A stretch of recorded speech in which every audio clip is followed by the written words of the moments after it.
Ako si Lexi, isang self-made fashion designer sa aming baryo. Saksi ako sa bittersweet na kapalaran ng buhay ng aking anak-anakang si Carding. Nung gumraduate yan ng HRM, ako, poging-pogi.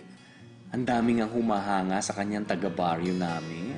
Pero may girlfriend na siya, si Beth. Isang simple, maganda at mabait na dalaga. Hindi lang ako nagkaroon ng boyfriend na masipag, matalino, maasikaso pa at sweet. Baka mamaya may makilala kang ibang babae dyan pagpalit mo ako, ah. Hindi mangyayari. Dahil ikaw lang babaeng mamahalin ko. Promise? Promise. Masaya naman sila sa relasyon nila pero hindi rin nagtagal na amin na ni Carding sa kanyang sarili na pusong babae talaga siya.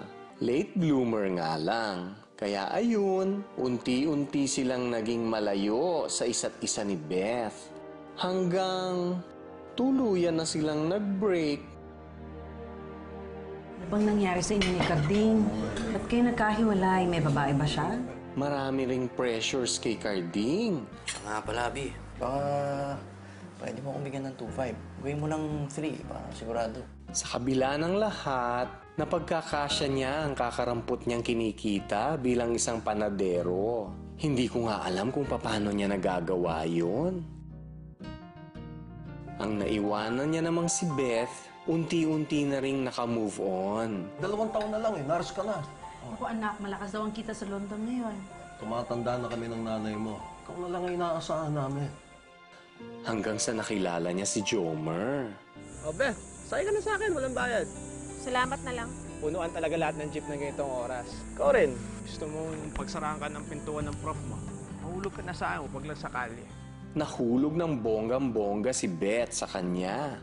Sobrang naibigay niya ang sarili niya dito. At hindi nagtagal, Hindi ka pa ba dinadatnan? isang gabi, habang pauwi si Beth sa boarding house niya, may biglang tumawag sa kanya. Beth? Alam mo, matitiis ko yung mga pambububog ni Itay sa akin. Itong mga pasang ko, gagaling din yan. Ay, nasasama lang ng loob ko. Yung mga sinabi niya sa akin, immoral daw ako. At kahit kailan, hindi na daw niya ako matatanggap at huwag na daw ako papakita sa kanya.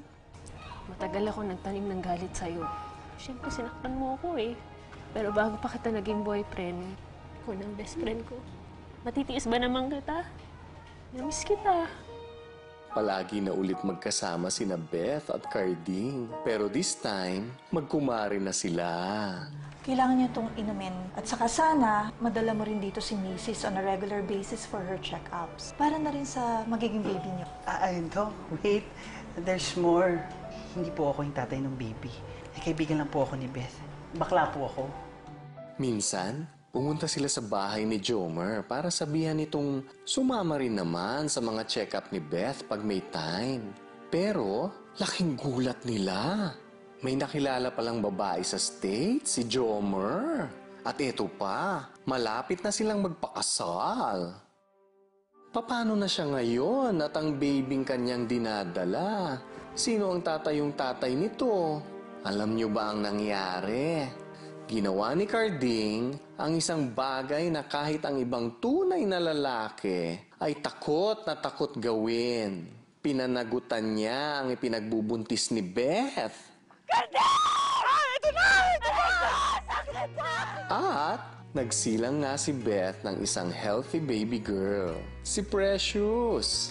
At nang kaya na ni Beth, bumalik ito sa Maynila upang ipagpatuloy ang pag-aaral. Naiiwan naman si Carding sa probinsya at inaruga ang kanilang precious baby girl. Lumaking cute at masiyahing bata si Precious sa pagpapalaki ng kanyang dading. Ang hindi alam ni Carding, sa Maynila pala, nagbalik na pala si Jomer. At change man na daw ito. At madalas silang nag-get together ni Beth. Ay, kaloka. Ano na ang mangyayari kung balikan ni Jomer si Precious? At bilang siya naman ang tunay na ama, paano kung kunin nito si Precious at isama sa Amerika? Paano naman si Dading? na lubos ng napamahal kay Precious at itinuring na itong dugo at laman niya. Ilan lang yan sa mga aabangan ninyo sa pinakabagong drama sa Afternoon Prime ng GMA. Dading! Simula na ngayong June 23 pagkatapos ng The Half Sisters.